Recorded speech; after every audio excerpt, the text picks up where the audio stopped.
Hi, ഇന്ന് നമ്മൾ മുളകിട്ട സ്രാവ് കറിയാണ് ഉണ്ടാക്കാൻ പോകുന്നത്.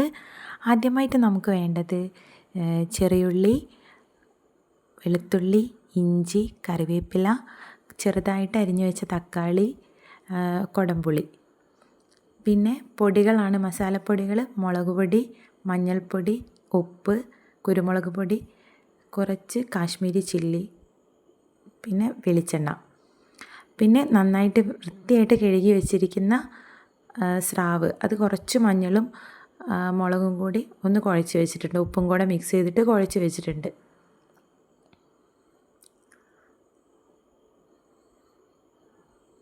ഇത്രയും ഇൻഗ്രീഡിയൻസാണ് നമുക്ക് ഈ സ്രാവ് കറിയിലേക്ക് വേണ്ടത്. പിന്നെ കുറച്ച് മല്ലിച്ചെപ്പും കുറച്ച് കറിവേപ്പിലയും ലാസ്റ്റ് ഒന്ന് വറവിടില്ല, ലാസ്റ്റ് വെളിച്ചെണ്ണ ഒഴിച്ചിട്ടൊന്ന് ഡെക്കറേറ്റ് ചെയ്യാൻ വേണ്ടിയിട്ട് മാത്രം. പിന്നെ തേങ്ങാപ്പാലും കൂടെ വേണേ. അത് 1-ാം പാൽ, 2-ാം പാൽ, 3-ാം പാൽ, 3 പാൽ എടുത്ത് വെക്കാം. ഞാൻ ഇവിടെ 1ഉം 2ഉം ആണ് എടുത്തിട്ടുള്ളത്. പിന്നെ ഒരു അടുപ്പത്ത് ചട്ടി വെച്ചിട്ട് ചട്ടി ചൂടായതിന് ശേഷം വെളിച്ചെണ്ണ ഒഴിക്കുക. എന്നിട്ട് വെളിച്ചെണ്ണ നന്നായിട്ട് ചൂടാവണം. അതേപോലെ ചട്ടി നന്നായിട്ട് ചൂടായതിന് ശേഷം വെളിച്ചെണ്ണ ഒഴിക്കാവുള്ളൂ. എന്നിട്ട് അതിലേക്ക് കറിവേപ്പില ഇടുക. എന്നിട്ട് നമ്മൾ ഈ വെളുത്തുള്ളി, ഇഞ്ചി, പച്ചമുളക് ഇവയെല്ലാം കൂടെ ചതച്ചിട്ട് വേണം ചേർക്കാൻ വേണ്ടിയിട്ട്. നേരത്തെ കണ്ട അത്രയും ക്വാണ്ടിറ്റിയിൽ തന്നെ വേണം. ഒരു 500 ഗ്രാം സ്രാവാണുള്ളത് കേട്ടോ.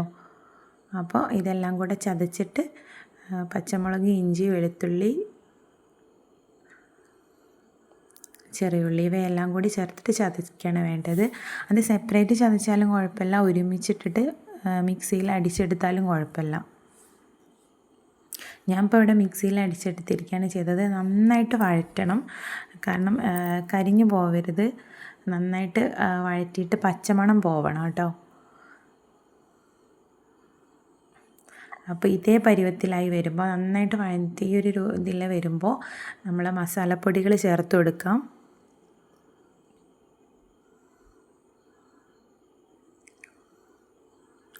എരിവിനാവശ്യത്തിന് മുളക് പൊടിയൊക്കെ ചേർത്താൽ മതി കേട്ടോ. ഞാനിവിടെ 2 സ്പൂൺ മുളക് പൊടി, 1 സ്പൂൺ മഞ്ഞൾപ്പൊടി, 1/2 spoon Kashmiri chilli, 1 spoon Kashmiri chilli എടുത്തിട്ടുണ്ടാവും. പിന്നെ 1 സ്പൂൺ കുരുമുളക് പൊടി, പിന്നെ ആവശ്യത്തിന് ഉപ്പ്. പിന്നെ ഇതിലേക്ക് നമ്മളിങ്ങനെ വരുമ്പോൾ കുറച്ച് വെളിച്ചെണ്ണ ഒഴിച്ച് മിക്സ് ചെയ്തിട്ട് ഈ പൊടികൾ ചേർത്താലും കുഴപ്പമില്ല. അടുപ്പത്ത്, അതായത് ചട്ടിയിൽ ഇട്ടതിന് ശേഷം കുറച്ചും കൂടെ വെളിച്ചെണ്ണ ഒഴിച്ച് കൊടുത്താലും കുഴപ്പമില്ല. പിന്നെ മസാലപ്പൊടികൾ ചൂടായതിന് ശേഷം കരിഞ്ഞു പോകാൻ പാടില്ല. സിമ്മിലിട്ടിട്ട് വേണം പൊടികൾ ചേർക്കാൻ. ഓഫാക്കിയിട്ട് ചേർത്താലും കുഴപ്പമില്ല. എന്നിട്ട് കുറച്ച് വെള്ളം ചേർത്ത് കൊടുത്തിട്ട് ഇതേപോലെ വഴറ്റിയിട്ട് കുഴമ്പ് രൂപത്തിലാക്കി എടുക്കണം. എന്നിട്ട് മസാല ചൂടായതിന് ശേഷം കുടംപുളിയും തക്കാളിയും കൂടെ ചേർത്ത് കൊടുക്കാം. എന്നിട്ട് ഈ തക്കാളി നന്നായിട്ട് വെന്ത് കുഴമ്പ് രൂപത്തിലായി വരണം.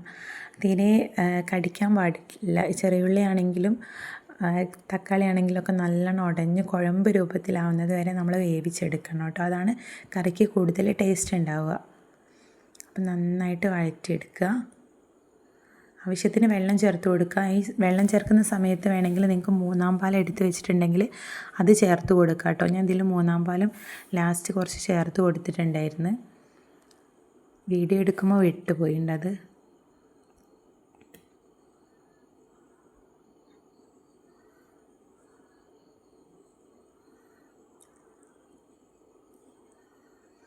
നന്നായിട്ട് വഴണ്ട് വരണം കേട്ടോ. ഞാൻ അങ്ങനെ ഉടച്ച് കൊടുക്കുന്നത് തക്കാളിയുടെ കഷ്ണങ്ങളൊക്കെ ഉള്ളത്, ചെറിയുള്ളി നല്ലോണം ചതയാത്തതൊക്കെയാണ് ഈ ഉടച്ച് കൊടുക്കുന്നത്.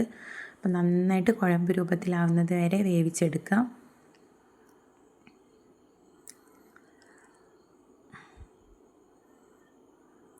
എന്നിട്ട് ഈ രൂപത്തിലാവുമ്പോൾ നമുക്കതിലേക്ക് 2-ാം പാലാണ് മിക്സ് ചെയ്ത് കൊടുക്കുന്നത് കേട്ടോ. അപ്പോൾ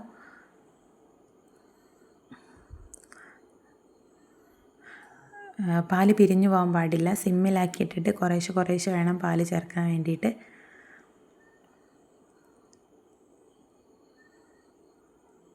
ഇനി ആവശ്യത്തിന് വെള്ളം ഒഴിച്ച് കൊടുത്തതിന് ശേഷം ഉപ്പിട്ടിട്ട്, ഉപ്പ് നോക്കണം ഈ സമയത്ത്, ഉപ്പ് പാകമാണോ നോക്കിയതിന് ശേഷം അടച്ച് വെച്ചിട്ട് നന്നായിട്ട് തിള വരുന്നത് വരെ വെയിറ്റ് ചെയ്യാം.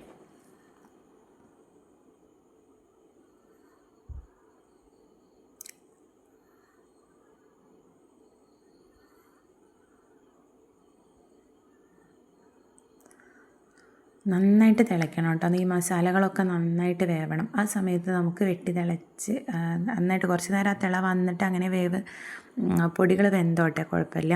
എന്നിട്ട് അതിന് ശേഷം വെന്തതിന് ശേഷം വേണം നമുക്ക് നമ്മളെ മീൻ ചേർത്ത് കൊടുക്കാം. സ്രാവാണ് കേട്ടോ.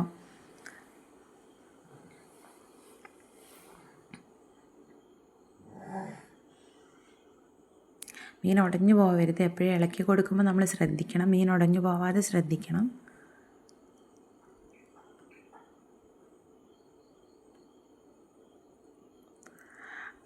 ഇതിൽ കുറച്ച് വെളിച്ചെണ്ണ മതി. എന്ന് വെച്ചാൽ നമ്മൾ തേങ്ങാപ്പാൽ മിക്സ് ചെയ്യുന്നുണ്ട്. കൂടാതെ ഇതിൽ തന്നെ ഒരു ഓയിലി ടൈപ്പ് മീനല്ല. അപ്പോൾ ഒരു ഓയിലിങ്ങനെ കണ്ടോ, തിള വരുമ്പോൾ മുകളിൽ ഇങ്ങനെ ഓയിൽ പോലെ നിൽക്കും. നെയ്യുള്ള ടൈപ്പ് മീനല്ലേ. പിന്നെ ലാസ്റ്റ് ഇതേപോലെ മീൻ നന്നായിട്ട് വെന്ത് വരണം.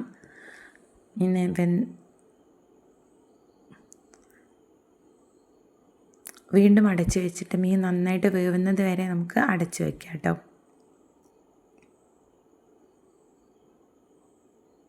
ഒരു മീഡിയം ഫ്ലെയിമിൽ ഇട്ടാൽ മതി ഈ സമയത്ത് തീ.